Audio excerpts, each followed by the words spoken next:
Oh, they're there.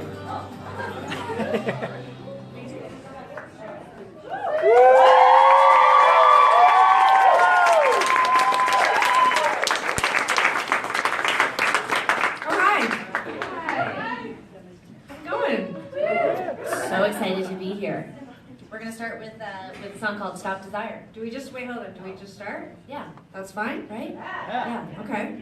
I see eager people behind you. It's totally fine. You can. Do you want to come over and say hi? Talk to Jesse. Okay, great. I love it. Back in Jesse's Canada, like- there's just everyone's like, whatever you want. It's like, I'll take all this equipment. Actually, I like this place. This is my new apartment. I'm gonna move in here. I think this is great. All right, thanks for being here. You guys were Tegan and Sara.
Calgary's own Tegan and Sara.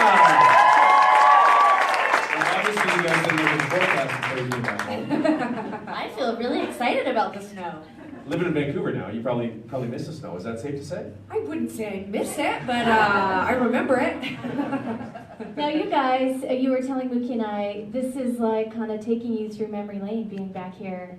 Yes, we used to play the breakfast show in like 1997 when we were in high school. We used to come in here and play and just be the two of us. My mom would drop us off behind the building. Afterwards, we would get back in her car and she'd drop us off at school, at high school.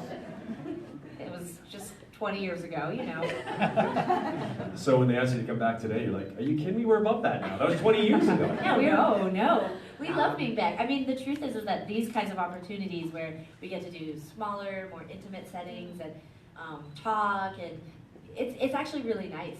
It's sort of like our roots and where we come from, but it's actually one of the things that we most look forward to. I'm close and personal with Tegan and Sara. Now, I was reading about you guys, and I found out at one point you guys were actually called Sara and Tegan. Is that right? That's true. And you switched it because it sounded better as Tegan and Sara, but I'm like, they both have 2 syllables, You and know it was what alphabetical. It's a really, really, really boring answer, but here's what it is that very soon into our career, we used to, we didn't have management, we would call festivals and promoters and different people, and when I would say our name, I'd be like, oh, we're Sara and Tegan, and they'd be like, no idea what you just said. Because you kind of tend to strip like, you don't enunciate, so you just kind of turn it into one big blob of a name when you say Sara and Tegan, which is what everyone calls us in our family, our friend group, everyone refers to us as Sara and Tegan. But when you say Tegan and Sara, you have to enunciate. And it's that boring, but someone just in the industry was like, you should switch your names around because people will understand what you are better. And I was like, okay. I think we should do Billy, Joe, and Mookie. What do you think? Well, I think there was some consideration, but then it sounded like 3 guys in the morning show. Billy, Joe, and Mookie. So that didn't make a lot of sense. I see. Well, we don't want to get involved, but if you want us to vote, we could all write, we could do like an anonymous vote right now. We've got a great question here from Annika. Annika in the crowd, where are you? Annika. Oh, hello. Oh, hi there.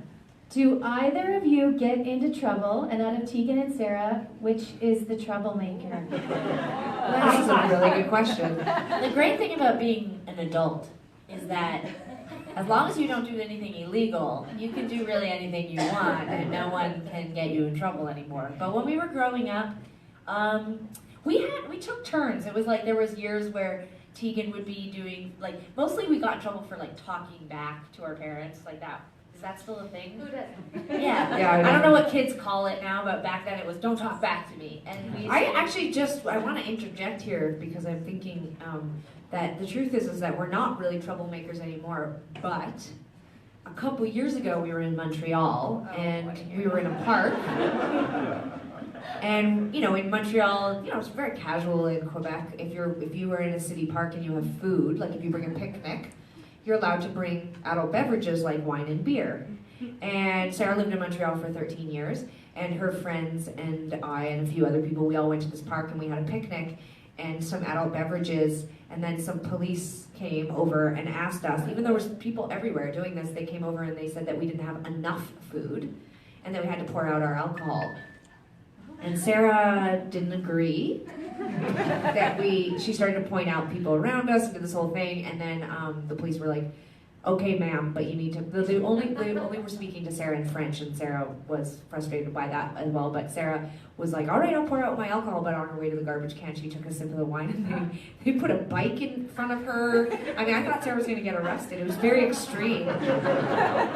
Granted, they may have been asking more of us than we knew, but Sara definitely at one point, her best friend was like, you need to stop or you're going to go to Montreal prison. And I did receive a ticket. yeah, she got a violation. And then we played a huge festival the next day, and in front of 25,000 people, Sara said that she wasn't going to pay the fine.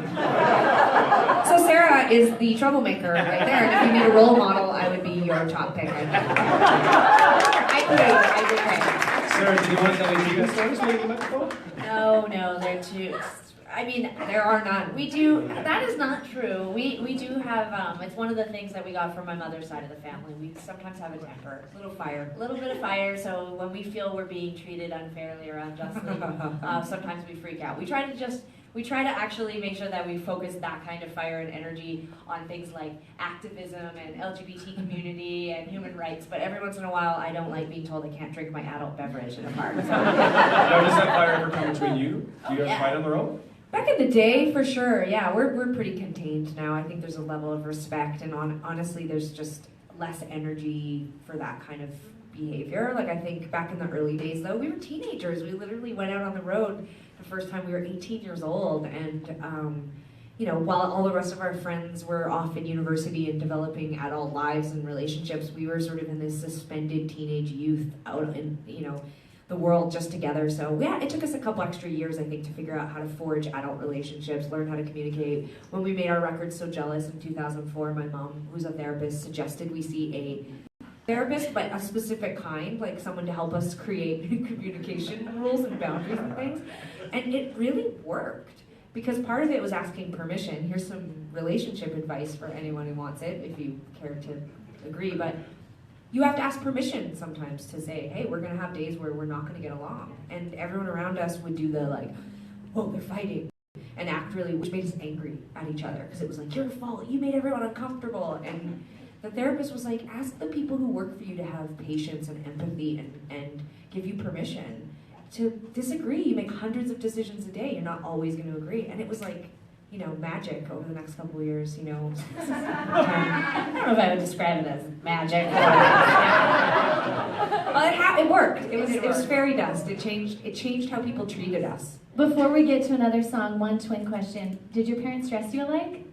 Only for the photographs. My mom says that in the first few years when you have kids, you know, everyone's sending you clothes all the time. And so she would put us in the same, like everyone would always send two of the same outfit. So she would put us in the outfit, take a picture, send it, like thank you. But really we just always chose our own clothes and we would dress similar to one another, but we always wanted, you know, like opposites of each other. Like if I wanted a black thing, Tegan wanted a white thing, or if I wanted a blue thing, she wanted a green thing, you know, like we just always, but it would have the same design, you know, like so we would I guess it is kind of like dressing the same. I mean, we're kind of dressed the same now too, so I mean, I don't know. Did you guys part your hair different ways for a while? No, Tegan did. She wore a bun in high school, and I wore braids. That was really where we just Bun and went really braids. far That's away really from cute. each other. Doesn't sound cute to me at all. All right, another song from Tegan and Sara, up close and personal. Awesome. We're gonna play a song called "Boyfriend."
Pretty special place. So what's the first thing you do when you get to Calgary, and what's the biggest thing you miss about Calgary? Well, it sort of has changed over the years. Like when we first moved away in 1999, when we would come home, we just wanted to do all the things like that we had done growing up, like Peter's Drive-In.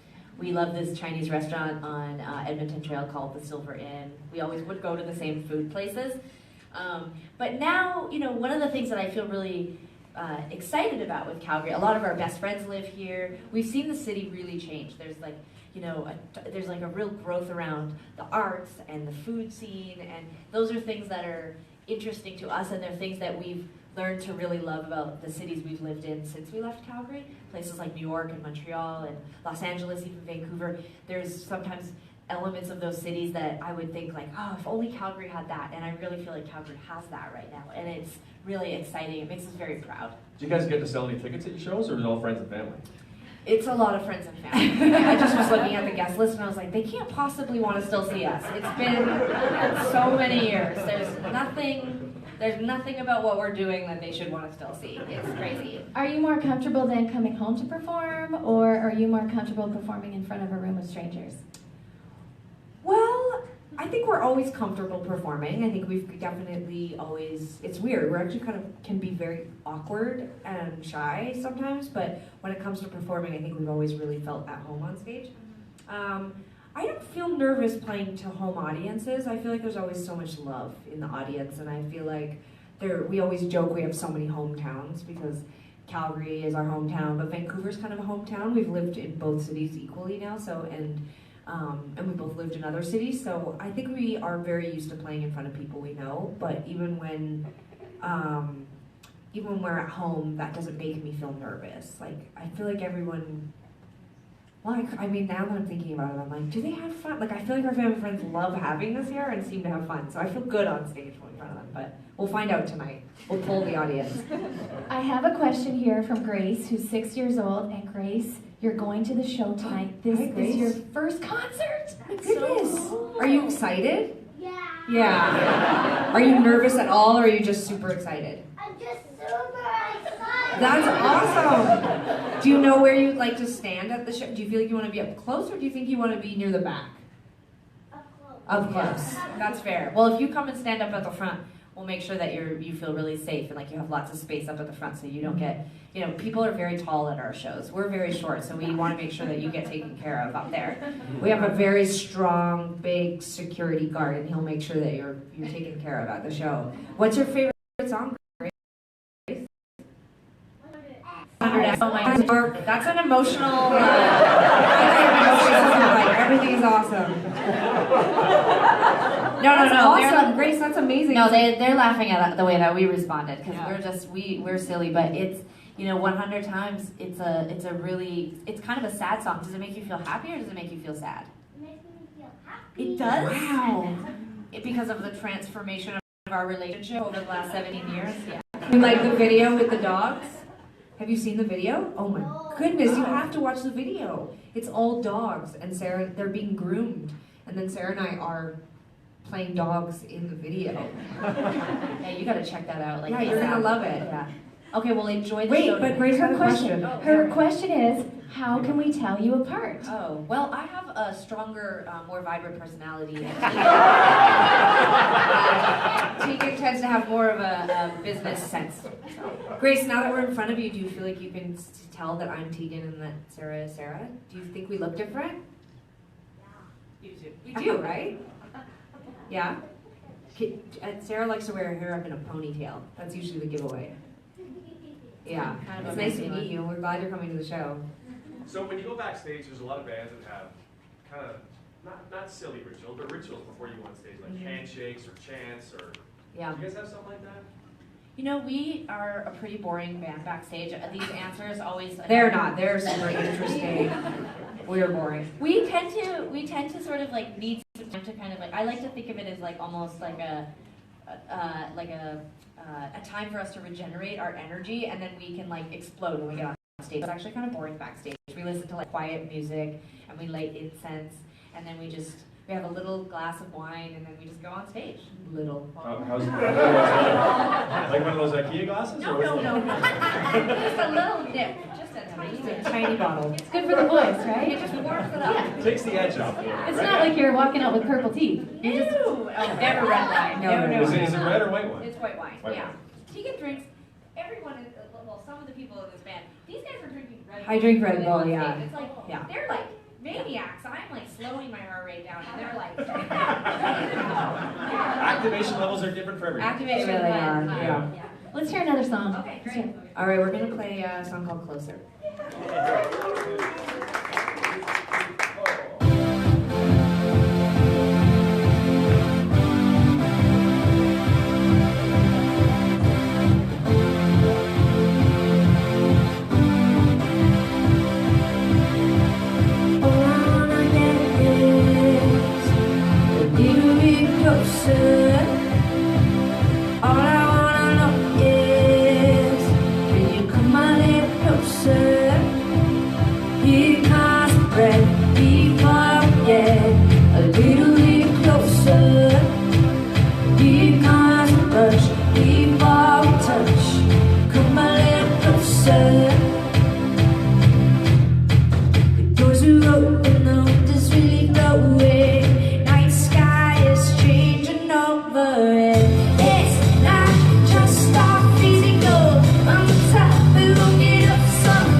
Do you have a Thanksgiving memory you want to share? We had a topic on the show today about Thanksgiving gone bad. Disaster stories. You know what? We've been so spoiled when it comes to that kind of thing. My grandma hosted Thanksgiving for us growing up every year, and it was always a huge group of people. And she was an amazing cook, and it was such a big deal in our household. We loved Christmas and Thanksgiving were big ones for us. So a lot of really good memories. Although I do remember one year a faraway uncle coming to visit, and he got severe indigestion, like severe indigestion. Not appropriate story. Well, here's the thing. He got severe indigestion, and our family kind of got ourselves worked up and called an ambulance. And yeah, no, totally. It's the wrong story for this room. Yeah, but it just was indigestion. He was fine. But I thought my grandma's cooking was amazing. We'll end on a listener question here. This one's from Carrie. Where are you, Carrie? Hi, Carrie. What made you decide on the album title "Love You to Death"? Oh man, this was a hard one to name. We didn't. Sometimes we actually go into the records knowing what we're going to call them. Sainthood was like that. Heartthrob, I think, was kind of like that. No, you didn't. I'm glad you blocked out how terrible it was. Oh, I don't remember it being terrible. Sometimes it's a bit of an exploration because sometimes Tegan and I have different views on what the songs mean and what the themes of the record are, and it's always an exciting time that when you lock in on something that you both feel excited about and you're going to be able to talk about. And "Love You to Death" was actually taken from a song that didn't make the record. There was another song that I had been really, really excited about, but it just didn't work with the rest of the record. And one of the titles we got last around minute. was the separation, and I was trying to think of other like words, like things that I thought would relate to the separation, but I didn't like the separation. I didn't like that. And I was looking up like terms related to like marriage and weddings and commitment and whatever. And then this song of Sarah's that had the line "Love You to Death" in the chorus came on, and I was like, well, it's kind of dark, but it's also kind of true. Like, and it's a lot of the record is about Sarah and I's relationship and the tumultuous kind of beginnings of our relationship as a band. And I liked the idea that it was kind of like we're kind of in it forever together, like kind of like similar to marriage. It's sort of like we're bound by our faces and our history and our family, and like this idea of like "love you to death," you know, kind of thing, which is kind of dark and works with the Thanksgiving answer. We can be both very funny and troubling all at the same time. So. And we haven't even talked about the Lego movie yet. How did that come about? You know, it's one of those things where we get offers or solicitations sometimes to do things you sort of almost are trying out, like you demo something, or you'll they'll sort of take you to another group of people and they'll decide, does this work or whatever. And so Tegan and I had to demo, we had to put our vocals down on the song, and we were in Europe in a club in Central Europe somewhere, like I don't know if it was Prague or wherever. We were in this horrible basement, and we're like singing into these microphones, being like, this sounds awful, like there's no way we're The getting subject line was, "We'll never get it." And yeah, we we sent it just to my sent it. managers. And then we got it. So Tegan ended up recording the real vocals, the good vocals, in Los Angeles, and we thought, that's it, like it's a great song and we'll see what happens. And we had no clue that it was going to be in the whole movie, like that it was like the theme song for the entire movie. You must have practiced the word "awesome" a million times. We already How do say it you all say the it? time. Awesome. Yeah. Awesome. They actually were very specific about how they wanted it to be sung. Like, it was already very well thought out. Like, we were really following a very specific template. And I think because they knew that it was going to be through the whole movie, we just thought it was like a song that was going to be in the opening credits or something. And then Tegan and I went to go see the film when it came out in New York, and we were just like sitting outside of the theater waiting, and then we just hear the song blasting in the theater, and we start to get really embarrassed because we're like, oh God, they're gonna let that audience out, and we're gonna be sitting there waiting to go in, and they're gonna think it's like a marketing thing or something. Like, we're like, now what'd you think of that movie? Like, how many popcorn buckets did it get? You know, whatever. But nobody noticed us. A lot of people didn't really connect us to the song, and so it ended up being this really cool talking point, but it didn't like take over our lives or anything.